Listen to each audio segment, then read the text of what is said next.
तितली के जैसा चला है, बार बार इसे वॉशरूम जाने की समस्या जिनको होता है, तो टेस्ट की समस्या है, उसे ये आराम दिला सकता है।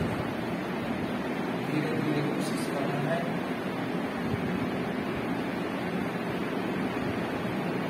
कोशिश करना है धरती को टच करे, दोनों जान अगर नहीं हो रहा है प्रयास करना नहीं करेगा, हाथ पैर सीधा कर ले। उसके बाद में एक पैर दूसरे पैर पर चढ़ा करके इसके अंदर सारे पॉइंट्स होते हैं, अंगूठे से एड़ी पर होता है बवासीर का जिसको समस्या है उसको उससे जैसे बवासीर की समस्या का समाधान। पैरों में कई पॉइंट होते हैं, इस पॉइंट को दांतने से हल्कापन पैर में आता है, दर्द वगैरह ये सब दूर होता है।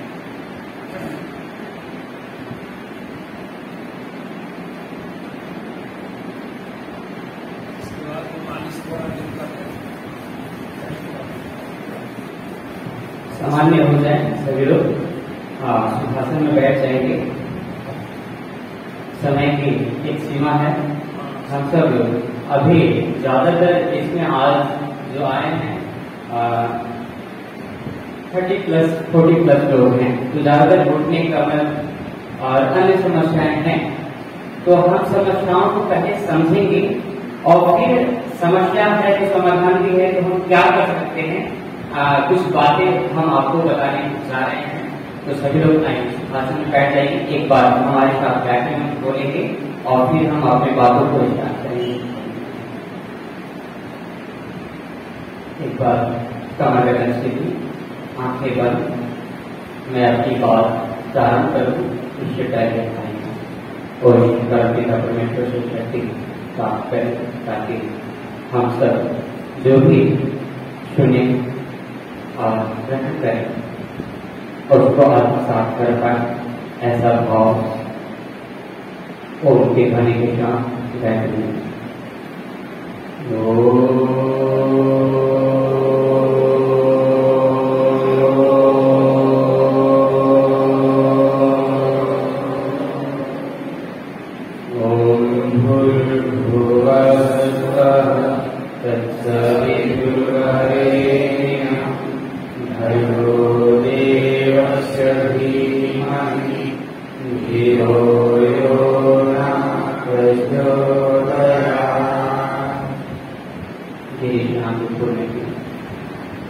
सभी को सुबह का प्रणाम। आज तीसरा दिन है और काफी सभी लोग अच्छे तरीके से योगाभ्यास कर पा रहे हैं और जो भी है चीजें आप लोग बहुत अच्छे से सुनते हैं।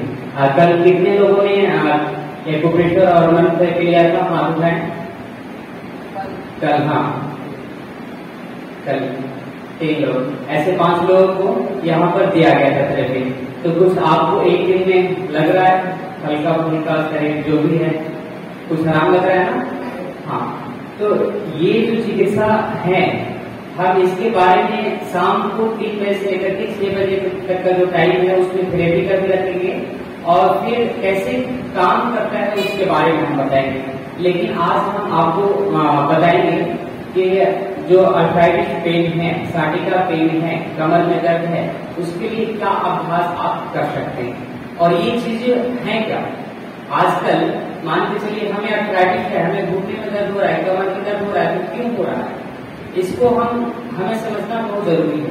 अगर हम जिस चीज को समझते नहीं है और काम को करने लग जाते हैं तो फिर मन लगता है और नहीं भी लगता है। मैं अपनी बातें प्रारंभ करूँ इससे पूर्व एक मैं छोटी सी आपको कहानी सुना रहा हूँ ताकि चीजें और तरीके से समझ में आ जाए।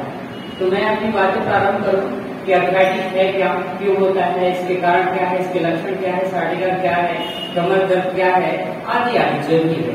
तो उससे पूर्व मैं एक छोटी सी कहानी सुना रहा हूँ कि ये जो हमारी जीभ है ना, 2 काम इससे होता है। एक तो बोलने का काम होता है और एक स्वाद चखने का, खाने पीने का जो भी है। तो अगर हम गलत बोल दिए तो क्या होगा, कहते ना रहीमन जीवा बाबरी कहते सगत बता आपको तो कहीं भीतर जा जुद्दी खाद का भाव। यानी कहने का मतलब है कि जीवन को बोल करके कुछ भी अंदर चली जाती है, लेकिन बेचारी सर को मार खानी पड़ती है। यानी कुछ ऐसा गलत बातें निकल जाती है जो कि हमें कुछ गलत सुनना पड़ता है। तो इसलिए जिह्वा से बोले तो मधुर बोले, जो भी बोले अच्छा बोले, व्यवहार अच्छा करे। तो ये तो बोलने का काम हो गया। और बोलने से क्या होता है, कभी कभी हम तेज बोल देते हैं, गुस्से में बोल देते हैं, डिप्रेशन हो जाता है, तब आप बातें करते रहिए।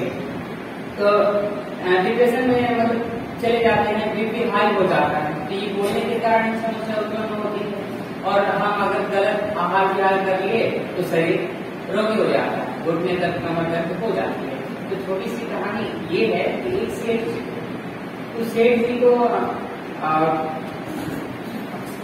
काफी खांसी था। खांसी मतलब वो खांस रहे थे, हाँ, इतना खांसते खांसते परेशान हो गए कि वो ठीक नहीं हो रहा था उनका खांसी। और वो टीबी के कगार पे चले गए थे और सोच रहे थे कि आप तो जीवन ऐसे ही जाएगा। तो फिर एक आदमी मिला उनको और बोला कि सेठ जी आप बड़ी परेशान हैं, आप एक डॉक्टर हमारे जानने में हैं, आप उनके पास अगर जाएं तो काफी आपको मतलब फायदा हो सकता है और आप ठीक भी हो सकते हैं। सेठ जी बोले कि अब तो हमें ऐसे ही जाना है, आपको हमें भरोसा नहीं है जीवन का कि हम ठीक भी हो सकते हैं, इसलिए कि मैंने बहुत दवा खा लिया और अब लगता है कि जीवन ऐसे ही जाएगा। तो बोले कि इतना तो कर लिया, एक बार जाकर के तो देख लीजिए कि होता क्या है। तो सेठ जी बोले कि ठीक है चलो देखते हैं। वहां गए तो डॉक्टर साहब ने बस एक ही बात बोला कि आप ठीक हो जाएंगे, कुछ नहीं हुआ है आपको। तो सेठ जी बड़ा परेशान हो, बोले कि हम इतना परेशान है, आप बोल रहे हैं कि हमें कुछ हुआ ही नहीं है। तो बोले कि आपको कुछ हुआ नहीं है, थोड़ा सा कंट्रोल करना है, मैं दवा दे दूंगा और आप ठीक हो जाएंगे, परहेज करना है। सेठ जी बोले कि हमने इतना रनिंग कर दिया, क्यों किया, खाने पीने के लिए तो किया, ऐसा करने के लिए तो किया, हम खाएंगे पिएंगे नहीं, आप बोल रहे हैं परहेज करने के लिए और कुछ बता दीजिए, दवा दे दीजिए, लेकिन परहेज करने के लिए मत बोलिए। तो बात समझ में आ रही होगी। तो फिर डॉक्टर साहब बोले कि चलिए परहेज नहीं करेंगे फिर फायदा और होंगे। तो फायदे के नाम से सेठ जी लोग थोड़ा सा बोलते हैं कि चलो कैसे भी फायदा है। और कहानी है तो क्या बोला बोले कि सेठ जी फायदे नहीं, क्या होंगे फायदे। तो डॉक्टर साहब बोले कि फायदे ये होंगे कि सबसे पहला तो आपको कुत्ते काटेंगे, दूसरा फायदा ये कि आपके घर में चोर पड़ेंगे, तीसरा फायदा ये कि आपको बुढ़ापा आएगी नहीं। तो अब सेठ जी चक्कर में कि भाई ये होगा कैसे होगा। तो बोले कि ऐसे होगा कि आपको खांसी है, तो खांसते खांसते इतने मतलब वो हो जाएंगे कि आप डंडा पकड़ लेंगे और जहां जाएंगे आपके हाथ में डंडा होगी, तो जूते भी देखेंगे तो आपको कहां से काटेंगे, भाग जाएंगे। फिर खांसते खांसते इतना खांसने लगेंगे कि घर में सोए रहेंगे तो नींद तो आएगी नहीं, रात भर खांसेंगे तो चोर भी आएंगे तो सोचेंगे कि घर में कोई जगह हुआ है तो कहां से पड़ेंगे, तो चोर पड़ेंगे नहीं, बढ़िया कर रहे हैं। और तीसरा फायदा ये होगा कि खांसते खांसते इतने परेशान हो जाएंगे तो बुढ़ापा आने से पहले ऊपर चले जाएंगे। तो कहानी का साथ समझ में आया उनको और बोले कि ठीक है आप ठीक कर रहे हैं। परहेज उन्होंने फिर डॉक्टर साहब ने जो दवा बताई और परहेज बताया कि क्या खाना है क्या नहीं खाना है, कैसे जीना है कैसे नहीं, फिर उन्होंने फॉलो किया और वो ठीक हो गए। तो कहने का मतलब इस कहानी से हमें यही समझ में आती है कि जो भी अभी तक आपको दिखते हैं वो खाने पीने से और असहनीय जीवन अप्राकृतिक जीवन जीने से ही है शरीर में थोड़ा। तो ध्यान देंगे क्या खाना है क्या नहीं, हम शाम की क्लास में बताएंगे, अभी भी थोड़ा सा हम बता देंगे। लेकिन सबसे पहले आर्थराइटिस है, घुटने में दर्द है, आर्थराइटिस कितने प्रकार की है आप समझ लेंगे तो काफी बेहद मतलब ये रहेगा। मान के चलिए आपको दिखते हैं तो आप डॉक्टर के पास जाते हैं, वो तो क्या करते हैं दवा लिखते हैं और फिर आपको दे देते हैं कि आपको जो आर्थराइटिस है, घुटने में दर्द है, कमर में दर्द है, आप दवा खाते रहते हैं, नहीं ठीक हो पाता है, थोड़ा सा आराम आपको मिलता है, समझ में आता है नहीं कि है क्या। तो पता है किसी को आर्थराइटिस के बारे में? अब देखिए सबको पेन है लेकिन पता नहीं कि है क्या। तो मैं बता दूं आपको आर्थराइटिस एक गंभीर आजकल समस्या हो गई है और हर जगह भारत के कोने कोने में हर घर में कोई ना कोई पेशेंट तो मिल ही जाता है घुटने कमर दर्द के लिए। तो गंभीर समस्या आर्थराइटिस यानी वात रोग है, सर्दियों का रोग है। हमारे जोड़ों में दर्द होने लग जाता है। शरीर में जितने भी जोड़ हैं, हड्डियां हैं, इसमें लचीलापन कम हो जाता है और दर्द कम हो जाता है। तो इसको हम संधिवात का या आर्थराइटिस का रोग कहते हैं। लेकिन इसमें क्या है कि कैटेगरी कि 4 टाइप की कैटेगरी ज्यादातर हमारे सामने आती है और 4 प्रकार की कैटेगरियों के आधार पर ये तय किया जाता है कि क्या खाना चाहिए, क्या दवा होना चाहिए, ये डॉक्टर तय करते हैं। लेकिन हमें समझ नहीं आती है कि है क्या। आपने गाउट का नाम सुना होगा, डॉक्टर बताते हैं। आपने ऑस्टियोआर्थराइटिस का नाम सुना होगा, आपने एक्यूट आर्थराइटिस का नाम सुना होगा, रूमेटॉइड आर्थराइटिस का नाम आपने सुना होगा। ये मुख्य रूप से 4 आर्थराइटिस हैं। तो इस पर हम चर्चा कर देते हैं, थोड़ा सा बता देते हैं आपको कि है क्या। पहला है एक्यूट आर्थराइटिस, यानी पहले स्टेज का। पहले स्टेज का एक्यूट आर्थराइटिस क्या होता है कि इसमें ज्यादातर ये फ्लू के कारण होता है, या बुखार हो गया, या वायरस के चपेट में आके उसके कारण पूरे शरीर में दर्द होने लग जाता है, अकड़न हो जाती है। तो हम सोचते हैं कि आपको थोड़ा सा ज्यादा दर्द होने लगा, गए दवा लाए और खा लिए, बुखार ठीक हो गया, और जैसे ही कारण समाप्त हुआ आपका दर्द भी खत्म हो गया, चला गया।